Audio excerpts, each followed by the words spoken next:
মাঝরাতে যদি জামাই ফোন নিয়ে ব্যস্ত হয়ে পড়ে তখন ঠিক আমার মতো কিভাবে শাস্তি দিবেন জানেন? নিজের মতো করে যে কোনো একটা কিছু দিয়ে উল্টাপাল্টা রেসিপি খাওয়াই দিবেন। খাবারের টেস্টটা যদি বাজে হয় তবুও সে আপনাকে কিছু বলবে না, কারণ আপনি অনেক রাতে অনেক কষ্ট করে তার জন্য মজার কোনো রেসিপি বানায় ফেলছেন।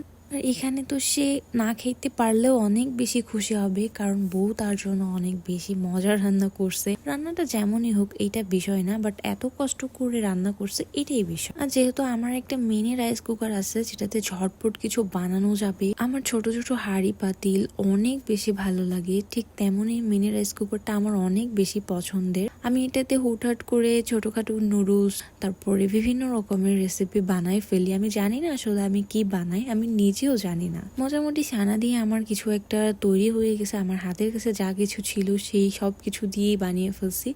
এবার মহারাজকে দেওয়ার পালা। সে খেয়ে তো সুন্দর রিভিউ দিয়ে দিছে। তার সুন্দর রিভিউ দেখে মনে হচ্ছে তাকে শাস্তি দিতে গিয়ে আমি নিজেই রান্না করে শাস্তি পেয়ে গেলাম, কারণ এটা একটু মজা হয়েছিল আসলে। যাই হোক, রাত 2:30টার দিকে তাকে শাস্তি দিতে গিয়ে আমি নিজেই সারপ্রাইজ।